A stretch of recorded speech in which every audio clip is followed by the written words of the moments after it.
काय मंत्री झाल्याच्या नंतर काय सांगाल एकूण काय वातावरण वाटतं? पाथरीमध्ये मी प्रथमतः यायला लागलो त्यामुळं की आमचे सर्व कार्यकर्त्याचा एक आग्रह होता की मी इथं आलं पाहिजे.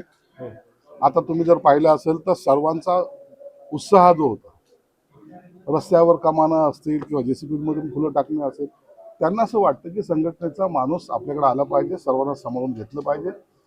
आणि निश्चितच माझी ती जबाबदारी आहे, मंत्री म्हणून नाही, एक कार्यकर्ता म्हणून मी आज या ठिकाणी भेट दिलेली आहे.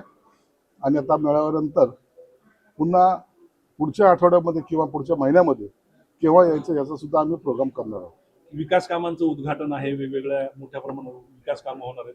काय वाटतं एकूण पाथरीमध्ये येणाऱ्या काळात आणि आता काय विकास कामं होतील? पाथरीमध्ये विकास होईल. या ठिकाणी आमदार कोणत्या पक्षाचा किंवा कोणत्या पार्टीचा यापेक्षा या पाथरीचा विकास होणं महत्वाचं आहे. माझं त्याच्याकडे लक्ष असेल. आता तुम्ही पाहिलं असेल मार्केट कमिटीने एका रस्त्याचं भूमिपूजनाचा कार्यक्रम घेतलाय. अनेक आणखीन कार्यक्रम आहेत जे आम्हाला आता करायचे आहेत. आणि एक तुम्हाला निश्चित सांगतो, मी काल शिंदे साहेबांना बोलून या ठिकाणी आलेलो आहे. या शहराचा विकास करण्याची जबाबदारी ही माझी राहणार आहे. मुख्यमंत्र्यांचं विशेष लक्ष असेल पाथरीवर. निश्चित मुख्यमंत्र्यांचं विशेष लक्ष आहे म्हणून त्यांनी मला इथं पाठवलेलं आहे. आणि येणाऱ्या काळामध्ये तुम्हाला दिसेल की महिन्यातून एक विकास कामाचं उद्घाटन या ठिकाणी केले जाईल. उद्धव ठाकरे गटाचे खासदार आमदार काही संपर्कात आहेत अशी चर्चा चालू आहे का? तो तर पहिल्यापासून संपर्कात आहेत. आता ते यायचं, आता आम्ही कधी घ्यायचं हे आम्ही ठरवायचं. परभणी जिल्ह्यात कुणी आहे का? हो, सगळे आमच्याकडे आहेत. आता सर्वांची नाव आज जाहीर करणं योग्य नाही, परंतु योग्य वेळेला योग्य निर्णय घेण्याची क्षमता एकनाथ शिंदे साहेबांमध्ये आहे आणि तो निर्णय लवकरच घेतला जाईल.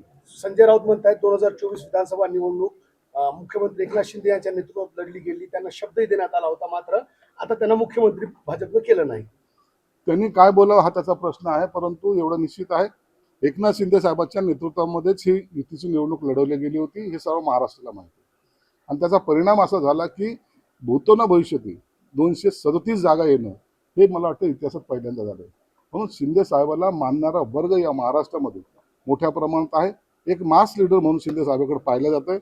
अहोरात्र काम करणारा माणूस म्हणून त्यांच्याकडे पाहिलं जातंय. म्हणून आम्हाला मुख्यमंत्री पदापेक्षाही शिंदे साहेबाची इमेज आणखीन कशी वाढेल असा आमचा प्रयत्न राहील. शिंदे आणि अजितदादांचा पक्ष फोडला जाईल, नितीश कुमार आणि चंद्रबाबूंचाही पक्ष फोडला जाईल असं राऊतांनी विधान केलं. राऊतला काय सकाळी उठल्यानंतर तो रात्रीची उतरलेली नसते म्हणून सकाळी बोलत असतो. सर, सईद खान यांना संविधानिक पदावर बसवावं असं पाथरीतल्या शिवसैनिकांचं म्हणणं आहे. याचा निर्णय एकनाथ शिंदे साहेबाला घेऊ द्या. मला तो निर्णय घ्यायचा अधिकार नाही. तिथं पक्षामध्ये निर्णय घेणारे सगळे जर संजय राऊत सारखे झाले तर मग त्याला त्या पक्षाला अर्थ नसतो. कातडी वाचवण्यासाठी शिंदे करतायत असं संजय राऊतांनी विधान केलं.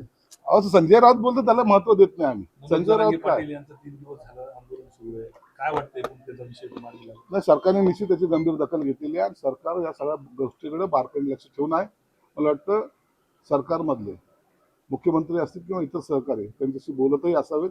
परंतु आम्ही आता उद्या आमची कॅबिनेट आहे, निश्चित त्याच्यावर सुद्धा थोडी चर्चाही होईल. सर, इथले स्थानिक जे आमदार आहेत राज शेट्टी, त्यांनी नाराजी व्यक्त केली की सईद तुम्ही पक्षात घेतलं, त्यांना महायुतीच्या पक्षाला विचारात न घेता म्हणे. कुठे कुणाला पक्षात घ्यायचं कुणाला नाही घ्यायचं ह्याचा निर्णय एकनाथ शिंदे साहेब घेतात. म्हणून सईद आला काय आणि इतरांना घेतलं काय याबद्दल दुसऱ्याला वाईट वाटण्याचं काहीच कारण नाही. म्हणजे तुमचं असं झालं म्हणे की सगळं विचार करून घेतात तिथल्या उमेदवार? इतर पक्षाचा विचार करून आम्ही घेत नसतो. आमच्या पक्षाचे नेते विचार करून आम्हाला विचारून घेत असतात.